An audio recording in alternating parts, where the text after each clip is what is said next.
Bien, Shalom Alejem. Alejem Shalom. Fíjense bien, ha sido tanto el problema para poder dar este capítulo, el capítulo 4 de los Efesios. Ha habido tanta oposición, tantos problemas, al grado de que se vaya al internet por muchos días. Por muchos, no solo por unos, por muchos. Entonces, y ahorita que lo quiero dar también hay oposición. ¿Por qué? Vamos a continuar con la carta a los Efesios, es el capítulo 4. Creo que el problema es porque nos va a hablar de la unión, nos va a hablar el vínculo de la unión y quiero que reflexionemos bastante. El título inicia con la vida en el Mesías, la vida en el Mesías. La vida nos está refiriendo al rescate, ¿sí? ¿El rescate de dónde? De la muerte. O sea, ojo, te rescato antes de que mueras. O sea, porque tu destino y tu final es camino de muerte. Ese es el rescate. O sea, no quiere decir que... De hecho, hay una doctrina que dice siempre salvos. Eso es una mentira muy grande, porque no es siempre salvos. O sea, esto viene a rescatarte de la muerte. Esa es la palabra. Y debe de haber una vida en el Mesías. Porque nosotros merecemos morir, perdón. Pero ¿por qué merecemos morir? Porque infringimos tantas veces por ignorancia la ley de Dios, ¿sí? Ahora, en Él habita la vida, por eso dice que en Él habita la vida, habita la respuesta, el poder regresar a casa. Pero además de que nos dio la vida, nos está pidiendo una unidad. No, ojo, no nos está hablando de una vida de congregación, porque la palabra iglesia significa grupo. Entonces nos habla de una vida en grupo, una vida sin no una vida de hipocresía, sino una vida de cero hipocresía, una vida, no una vida de mentira, no una vida de egoísmo, no una vida de solo yo intereso, porque creemos que todo el mundo gira a nuestro alrededor. No una vida de las preocupaciones en nosotros mismos, sino una vida para compartir. ¿Y a quién le vas a compartir? ¿A quién le tienes que compartir? A tu prójimo. Él nos mostró el camino, ¿sí? El dar esa vida, porque bien nos dijo el maestro en la carta de Juan, no le muevas, no le muevas, en la carta de Juan, nadie tiene mayor amor que que uno ponga la vida por sus amigos, no por él. Él dio su vida por sus amigos. Porque así se cumplen los mandamientos de Dios. Si se fijan, los mandamientos están divididos. Si los vemos los únicos 10, 5 son para con el Padre y 5 son para con el prójimo. Ahí se cumple la ley. Entonces, nos está hablando de una unidad. Dice, yo pues prisionero en el Señor. Fíjense bien, Pablo se considera prisionero. Por eso no tiene voluntad propia. Ojo, cuando tú eres esclavo, no obras tú, obra la voluntad de tu dueño. Dice, os ruego, es decir, les estoy pidiendo, les estoy rogando. Fíjense bien lo que les va a decir. Hoy, les estoy rogando que vivan de una manera, ¿qué? Digna. Que vivas de una manera digna. De la vocación con que han sido llamados. De la vocación. Fíjense bien que la palabra digna o vivir dignamente viene del griego axios. No te la... Pues así, ahí quédate. Yo te digo cuando pases. Del griego axios, que significa digno, como nos lo está traduciendo, o que te conviene. O dignamente, es decir, dice, yo prisionero del Señor os ruego que viva de una manera conveniente. De la vocación, significa vocación, es un llamado. Él te está llamando. ¿Para qué te está llamando? ¿Para que sigas tu vida como la llevas? No. Es una invitación, un llamado divino. Nos está llamando porque nos conviene, porque íbamos a camino de. Entonces, pero eso no nos debe hacer sentir más que los demás. Debemos entender el propósito del por qué nos rescata de esa mala manera de vivir. Cuando estábamos perdidos en nuestros delitos y pecados, como lo dice Efesios 2, nos llama para limpiarnos y nos pide humildad para mantener la unidad. Por eso dice el versículo 2, el siguiente.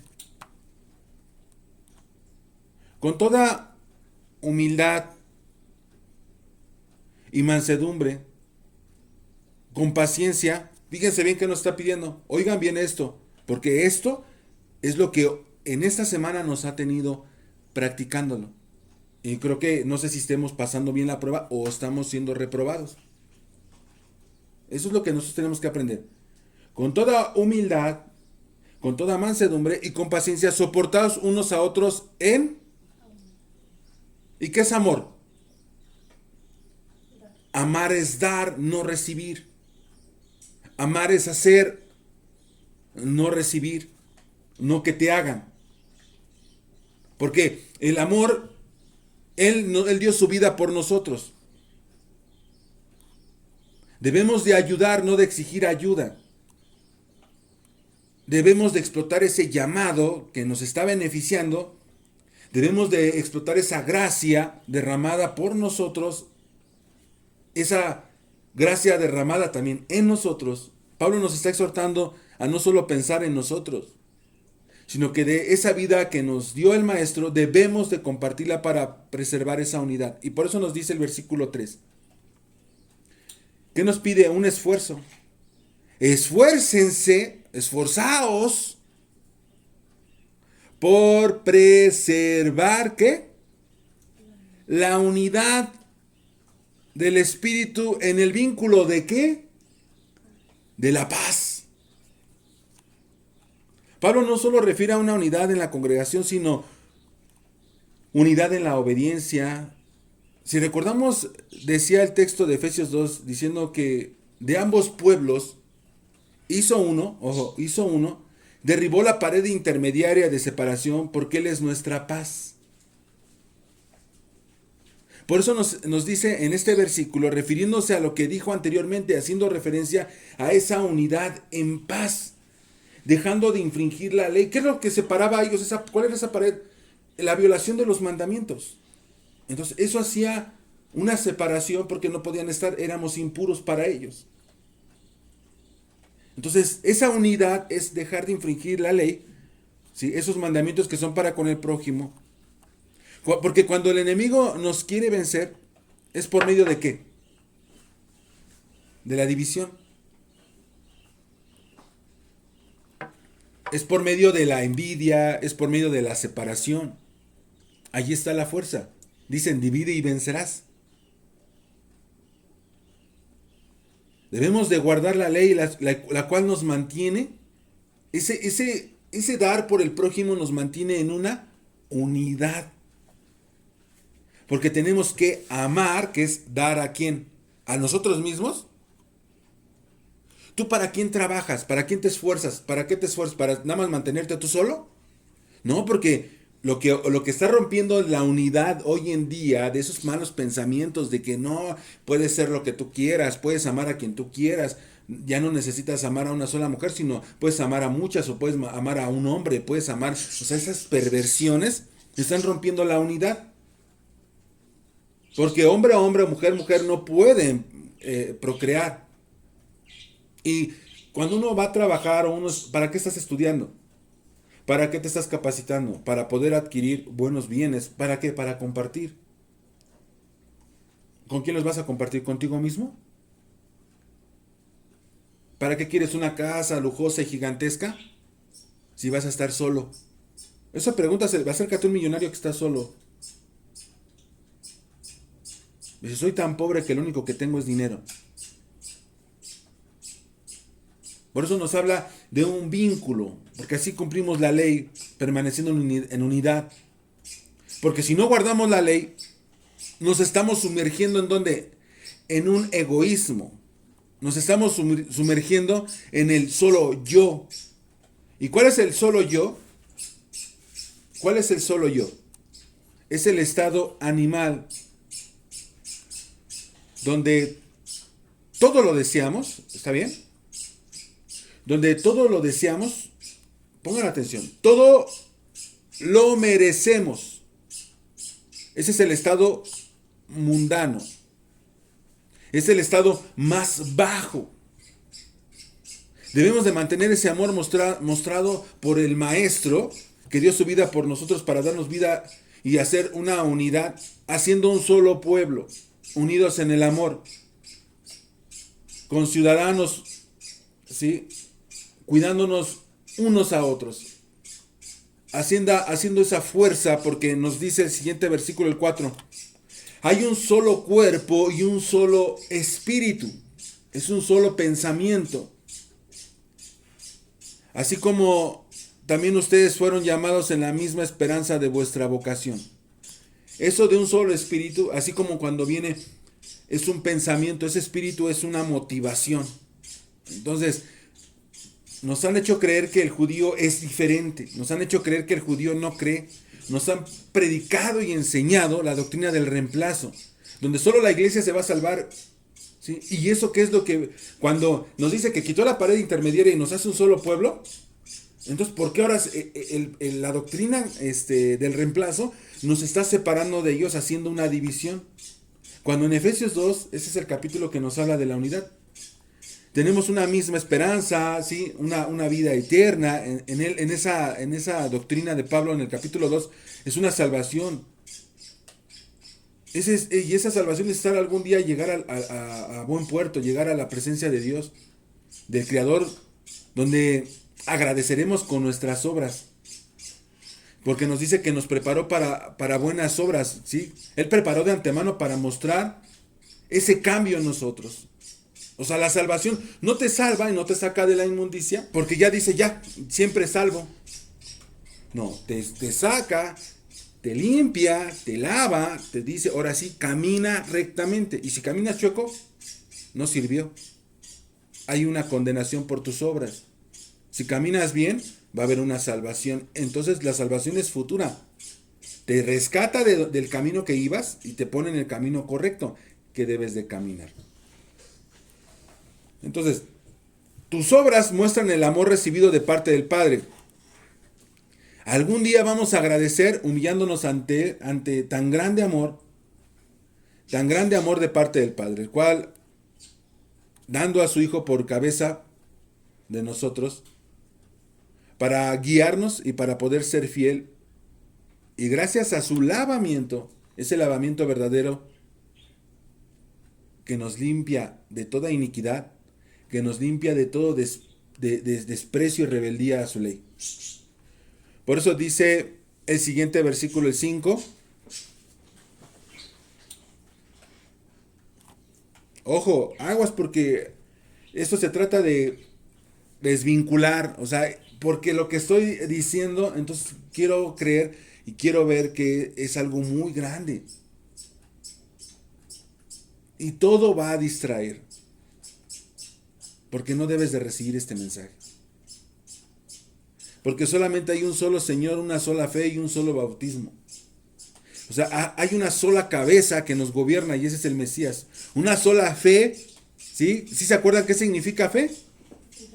En el capítulo 1 enseñé todo eso. Fidelidad, ya que Él nos limpió lavándonos, ese es el bautismo, para el perdón de los pecados. Un solo lavamiento.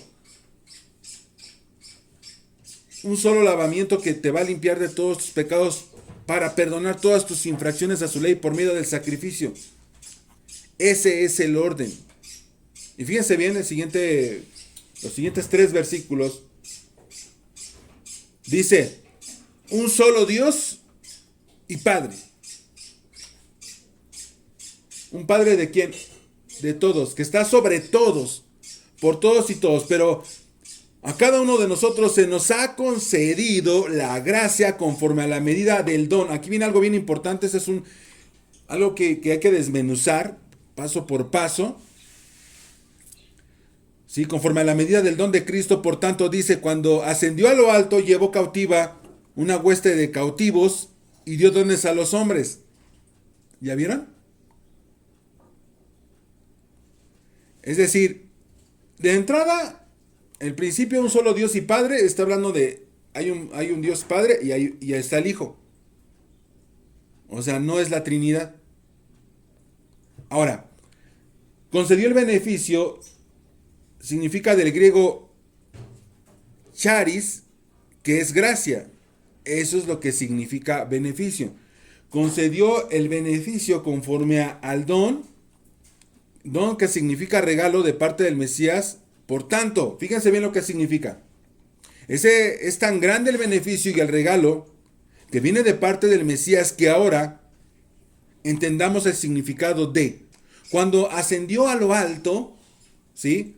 Llevó cautiva a una hueste de cautivos. ¿Cómo que se llevó cautiva a una hueste de cautivos? Y dio dones a los hombres. Concedió el beneficio, ¿sí? Que es gracia. Ahora, ¿qué significa este grande beneficio? Que asciende a lo alto significa que subió ante ¿quién? Ante el Padre. Ante el Padre. ¿Y qué quitó? ¿Cómo estábamos todos nosotros? Cautivos. Dice, quitando esa cautividad de muchos, por medio de que fue por el pecado que estábamos cautivos, y dio dones a los hombres. ¿Sí? Significa que Él fue y puso ofrenda por nosotros. Porque en la verdadera traducción dice realmente esto que les acabo de decir. Porque este texto Pablo lo dice refiriéndose al Salmo 68, 18. Dice, subiste a lo alto, cautivaste la cautividad y tomaste dones para los hombres y también para los rebeldes, para que habitaran entre ellos Dios. O sea, Dios no puede habitar en medio de la rebeldía. El inicuo, es decir, el sin ley, no puede estar delante de Dios. Entonces, ¿qué hizo? Llevó dones. Fíjense bien, siguiente. Ahí está en el Strong. Ahí está. ¿Cautivaste? Se llevó el cautiverio, quitó ese pecado. La cautividad, cautivó, agarró el cautiverio y lo que lo exilió. No es la cautividad, es decir, la cautivó, la exilió, cautivaste el Shavitá, el cautiverio, y Shevi, que es exilio. Shavitá y Shevi. Aquí. Shavitá, la A, Shavitá y Shevi. Viene de la misma raíz, pero está diciendo cautivó y lo exilió. Tomaste el exilio, o bien quitaste el exilio de tu pueblo. Quitó el exilio, o sea, cuando dice cautivaste la cautividad, es decir, quitó el exilio de su pueblo. Hizo regresar al pueblo esparcido. ¿Cómo? Regresamos. ¿Cómo hizo eso? El mismo texto.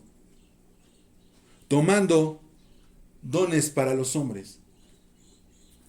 Tomando dones para los hombres, ¿qué significa? Siguiente. Entonces, quitó el exilio de su pueblo y dio dones para los hombres, es decir, tomó ofrenda, un presente, una ofrenda, un sacrificio. Dones significa eso.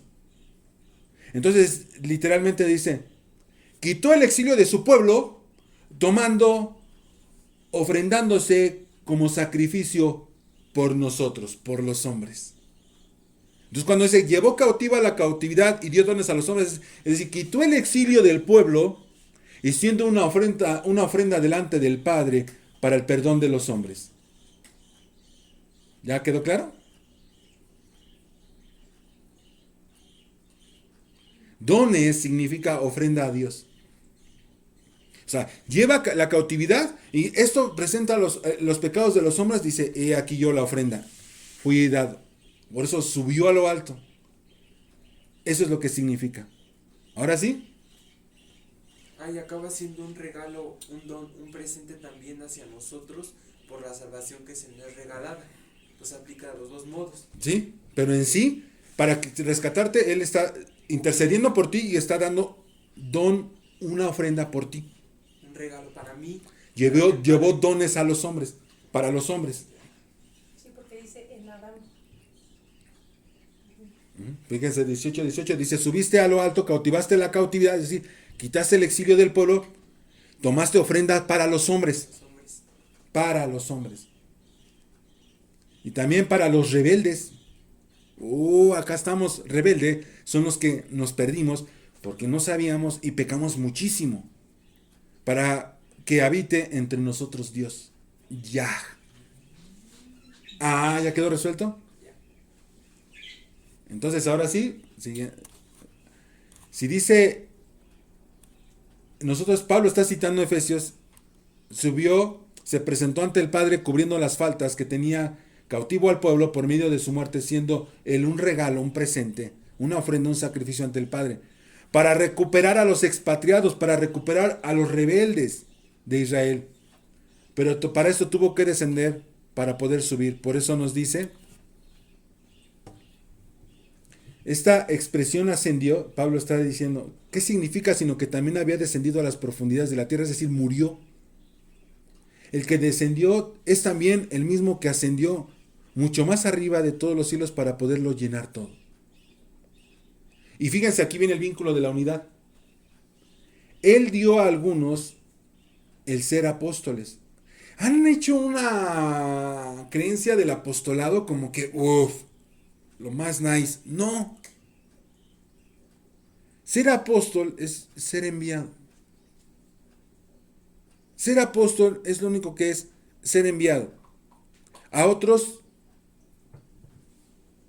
profetas, a otros evangelistas, a otros pastores y maestros. Por lo tanto, para poder cumplir con esta buena nueva, esta buena noticia por medio del Mesías, para poder nosotros regresar a casa, ¿sí? Él dio a algunos el poder de ser apóstoles, profetas, evangelistas, pastores y maestros. No solamente porque sí nos envió a todos. Pero hay hay como quien dice, hay espacios donde el lugar que vamos a ocupar. Cargos, cada uno, ¿sí? Cada uno. Vamos a ¿qué significa cada uno? Vamos a verlo. Dale, siguiente. Si te fijas ahí dice, nos está poniendo ahí apóstoles. La palabra apóstol es mensajero. O sea, todos somos mensajeros. O sea, ve y di esto. O sea, no es, y ahora ya todos me tienen que dar a mí la ofrenda y a mí darme los diezmos y las primicias. O sea, no, eso ha sido un engaño vil y despiadado. Fíjense bien, esto es mensajero, la palabra apóstol, enviado en una misión. Todos tenemos esa parte del apostolado. Por eso Pablo está iniciando en la carta del capítulo 4 que estoy iniciando, dice, ese llamado que te conviene. Es un llamado a ir a predicar. Pero también es un don, el poder, es una bendición que tengamos un llamado, porque no todos vamos a tener ese mismo llamado, porque también nosotros tenemos el de profetas. Un profeta significa un intérprete, ¿sí? Un narrador de la voluntad divina. Ahorita yo lo que estoy haciendo es narrándoles la voluntad divina. Y yo fui enviado, y no quiere decir que yo ya soy apóstol y soy profeta, pero podemos manejar varios dones, varios lugares. Fíjense bien, porque también el pastorado, dice, pastores, espero se alcance a ver, lo leo. Es la palabra poimen. ¿Sí? Pastor, pastores. Propiamente pastor de ovejas, de un latín, figuramente una persona que el Señor levanta para cuidar. Es aquel que se dedica a cuidar para el bienestar del rebaño, el pueblo del Señor. No como gobernando. Hay un video en YouTube que dice Doctrina Nicolaita o los Nicolaitas, Uriel López. Y ese te va a enseñar la diferencia entre un pastor, un verdadero pastor y un asalariado, una persona que está haciendo negocio con la fe. No que no puedas vivir de la fe. No estoy diciendo eso. Estoy diciendo que ellos son lobos, son engañadores y que están separando al pueblo. Y lo que yo estoy intentando hacer es unir al pueblo. O sea, que dejen de ser católicos, que dejen de ser cristianos, que dejen de ser adventistas, que dejen de ser y que se vuelvan a Dios. Que obedezcan y que hagan una unidad. No que se desvinculen. Dice, y los últimos, que son maestro, es un instructor. un doctor. Un doctor. Doctores. Si podemos ver, el profeta no es aquel que profetiza prosperidad, sino está profetizando la voluntad divina, es decir, los mandamientos de Dios. El evangelista porta la buena noticia del evangelio. El pastor cuida, no es para ser su señor. Por eso nos dice Pedro en su primera carta, nos dice: no como teniendo señorío sobre los que están a vuestro cuidado, sino siendo ejemplo de la grey. Ejemplo. Repito, les recomiendo Doctrina Nicolaíta, Uriel López. Les dejo en los comentarios, yo creo, el vínculo, el link. ¿Te lo puedo pasar? ¿Y lo puedes hacer de una vez? No, ¿verdad? ¿Quién tú sí lo puedes hacer? Tienes ahí tú. Te lo voy a mandar ahorita el vínculo para que puedan ir directamente. Entonces se podría decir que depende de la circunstancia. A veces puede ser que cuidemos como pastor, puede ser que enseñemos como profeta o maestro, como un instructor, puede ser, o sea, depende de la circunstancia, puede ser que seas un enviado para cuidar. Entonces son diferentes términos, pero al fin y al cabo es el amar a tu prójimo, es el dar a tu prójimo. Exactamente. Más que nada pienso y veo, entiendo que ahí está diciendo que, por ejemplo, en el apóstol, al ser un mensajero, tiene que tener cada una de estas virtudes para poder llevar el mensaje. Tiene que conocer, ser un buen intérprete o un buen narrador de la ley para poder enseñar. Tiene que ser evangelista para poder tener esa empatía, para poder transmitir ese mensaje a las personas. Tiene que tener ese amor y esa dedicación de pastor para poder instruirles y acercarles con paciencia, con amor. Y también tiene que ser maestro para tener esa habilidad de poder darse a entender a los demás. Ajá, eso entiendo por un apóstol. Y cada una de estas virtudes, creo que en cada uno de nosotros se puede resaltar conforme vamos estudiando y aprendiendo. Nos vamos dando cuenta en cuál es que somos más hábiles. Exactamente, por eso nos está hablando de una unidad y que podamos desarrollarlo. Por eso que ese llamado de la vocación, como empieza el texto de Efesios 4, dice esa vocación, o sea, ¿cuál es mi vocación? Eso es lo que tienes que saber, ¿cuál es tu vocación?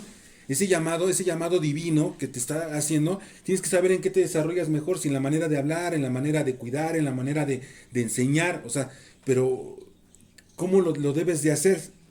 Entonces, hoy en día, esto de los pastores son dueños del pueblo y no son para nada ejemplo a los demás. Porque se necesita de maestros y nos está llamando de doctores, es decir, ¿doctores en qué? En la ley. ¿De qué debes de saber? Imagínense en aquel entonces un doctor, un maestro del Nuevo Testamento. Era absurdo. Fíjense bien cómo le ordena Pablo a Tito. Para que vean un intérprete de la ley. Para que no estén sin fruto. Fíjense, miremos.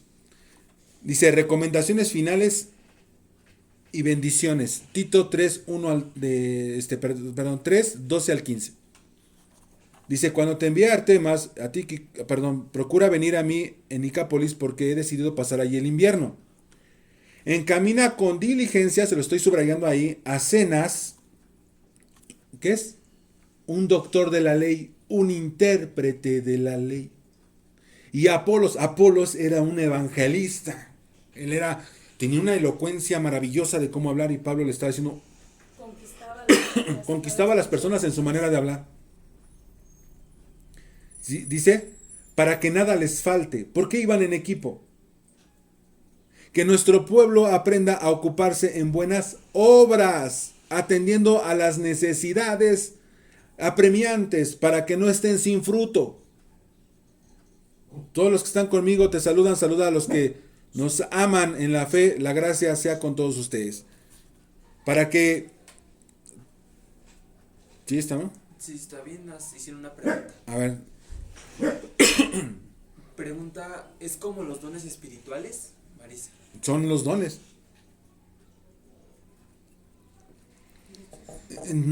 Son una manera de vivir. O sea, está en ti. Pero el problema problema es ese término espirituales, no sé ella a qué se esté refiriendo, pero tenemos por costumbre en espiritualizar todas las cosas y no llevarlas al hecho, sino que esperamos que una fuerza externa venga y nos haga hacer esas cosas. Bueno. Voy a mezclarte lo espiritual con lo que debemos de vivir realmente. Sí se dicen espirituales porque es una motivación interna.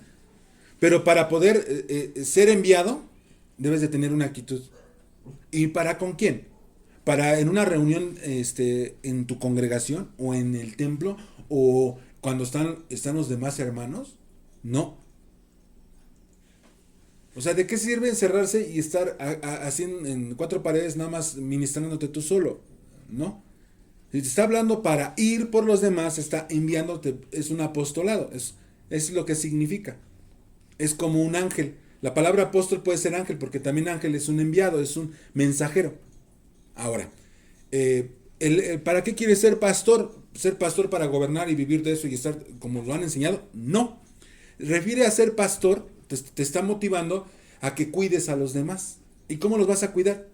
¿Llevándolos a la iglesia? No, eso no es la iglesia eres tú. ¿Sí? Entonces, ¿qué te está hablando? Pero soy ama de casa. Ok, a tus hijos es a los que debes de guiar. Es a los que debes de cuidar, les debes de enseñar, los debes de adoctrinar, debes de ser una buena doctora de la ley para enseñarle los mandamientos. O sea, todo esto es en tu entorno. Es en tu trabajo, en tu familia, con tus vecinos. No es para volvernos unos hipócritas que cuando estemos unidos con toda la congregación seamos buenos.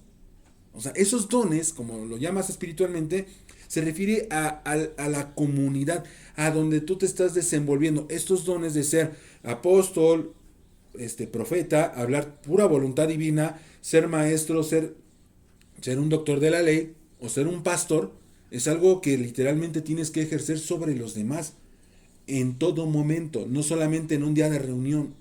Ese don, como tú lo refieres espiritualmente, es un desenvolvimiento en tu entorno, en tu vida.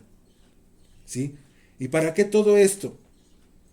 Porque si podemos ver, no solo son pastores, sino que es todo un grupo especial. Hoy en día nada más nos enseñan, es un solo pastor. No.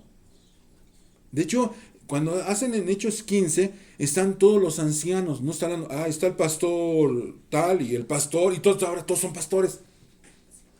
No, está hablando de que todos son literalmente un cuerpo, una unidad. ¿Para qué es todo este equipo? Fíjense bien para qué es todo este equipo. El versículo 12, seguimos en Efesios capítulo 3. Dice, ¿para qué quieres todo este equipo? Para capacitar a los escogidos. La palabra santos en el capítulo 1 de Efesios, tú te puedes ir a mis videos, y eso hace ya 4 fines de semana, 4 martes antes. Está el primero, donde expliqué que santo. Santo refiere literalmente a ser apartado. Dice, entonces, a fin de capacitar a los escogidos, a los apartados, a los que se están purificando. ¿Para qué? Para la obra del ministerio, para la edificación del cuerpo de Cristo. ¡Oh! Entonces, nos está capacitando este grupo, este equipo, es para capacitarnos a los escogidos, para edificar al Mesías aquí mismo. Si nosotros cumplimos los mandamientos, tenemos una buena decisión de ser como apóstoles. Algunos tendrán mucho esa voluntad, que es resalta más.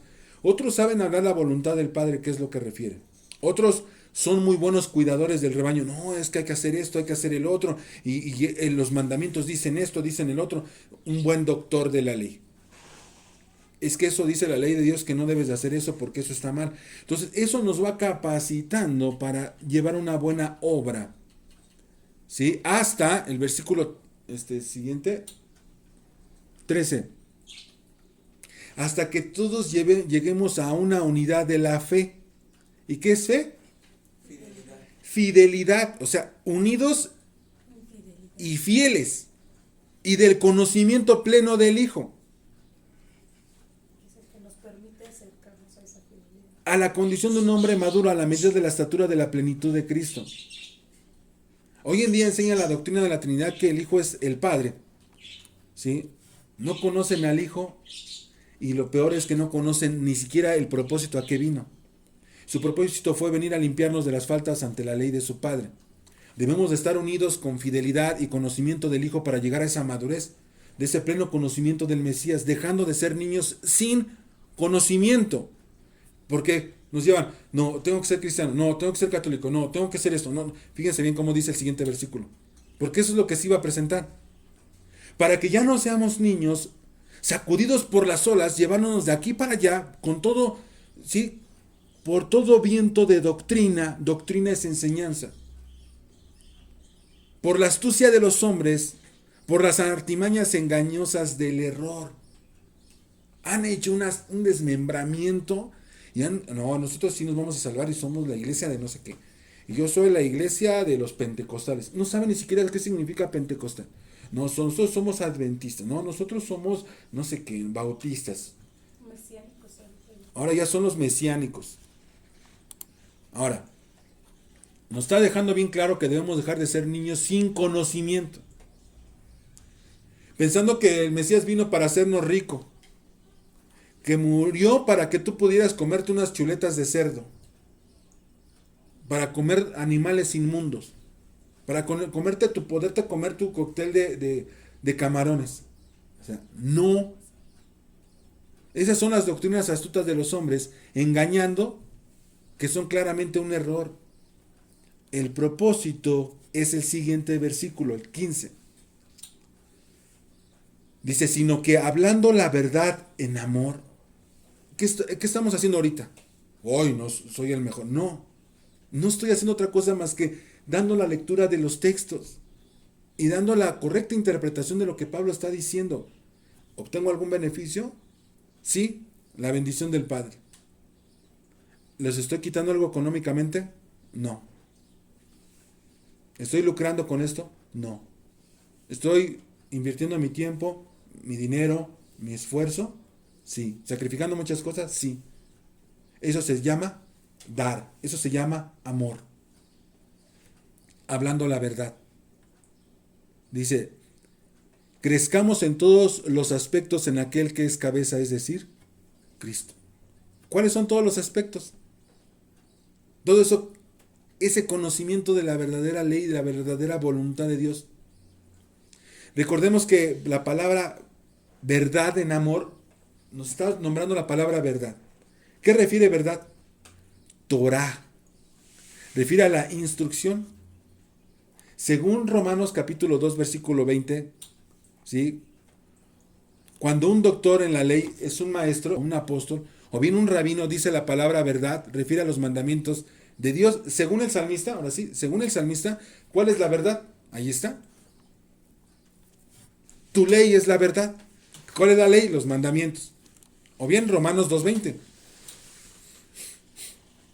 Dice, instructores de los necios, maestros de los faltos de madurez, que tienen en la ley la expresión misma del conocimiento y de la verdad.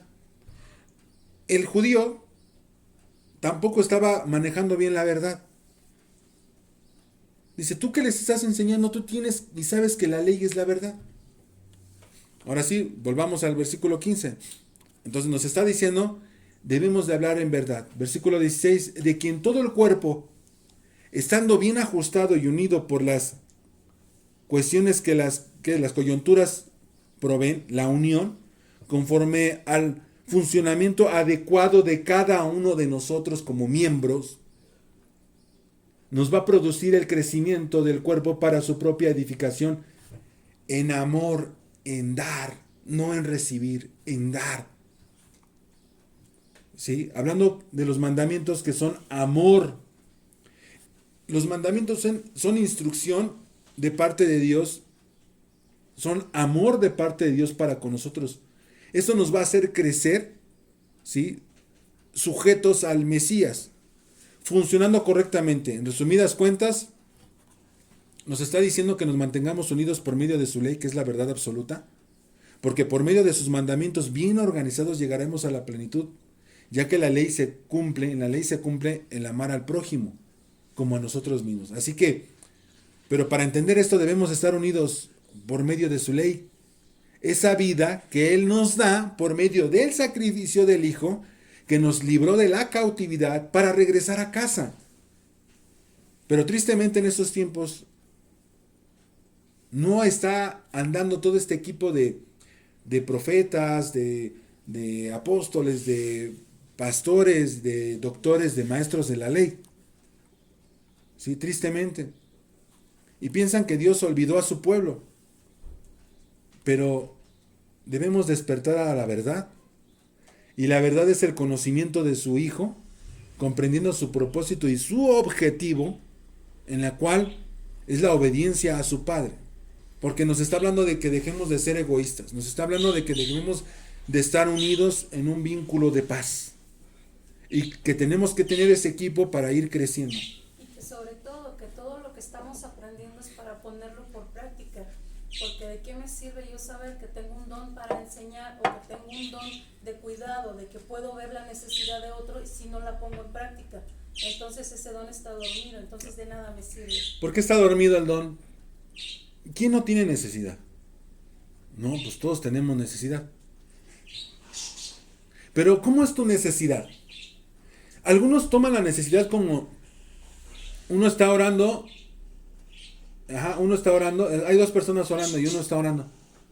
Señor, tengo necesidad de que me pongas Netflix. ¿Qué? Sí, Señor, yo tengo esa necesidad. Y el otro está orando. Señor, llevan mis hijos 2 días sin comer. Dame el trabajo que necesito para poder sostener a mi familia.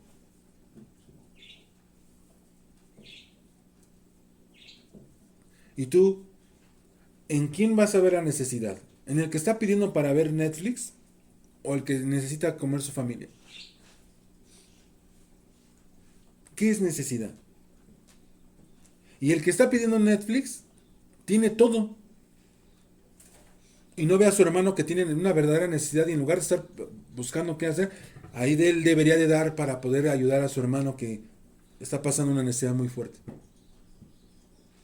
O sea, debemos de aprender a hacer eso, despertar y dejar de ver todo el tiempo vamos a necesitar, debemos de aprender a voltear a los demás para ver qué necesidad nos está poniendo, porque dice en Efesios 2, que no dejo de recalcar, me repiquetea, porque dice, ¿por qué nos preparó para buenas obras? ¿Sí? De antemano nos preparó para buenas obras. O sea, siempre que esté en nuestro poder ayudar a alguien de la manera que se pueda, no siempre tiene que ser económica, a veces es moral, a veces es un consejo, a veces es ayudar a cargar una bolsa, algo sencillo, pero siempre que esté en nuestro poder el ayudar, ejercitar, esa es la forma de ejercitar nuestros dones. O sea, el ser un buen creyente es aplicar estos dones para con el que está al lado de ti. No para el de la congregación que todo el tiempo está, oh, Dios te bendiga, Dios te bendiga, Dios te bendiga. Y estás en la calle y los ves y, hola. O sea, ¿y qué pasó con el Dios te bendiga? O sea, ¿de qué sirve? Tanto juzgas y lees la Biblia y ves ay, los fariseos, ay, bola de hipócritas. O sea, acabas de escupir la lengua. O sea, ¿qué pasa? ¿Qué doctrina te están enseñando? Es una artimaña de los hombres el engañarlos. Ellos van engañando y van siendo engañados. O sea, no existe tal cosa. Y bien, pues que el Eterno sea con cada uno de ustedes por este día. Así quedamos. Amén.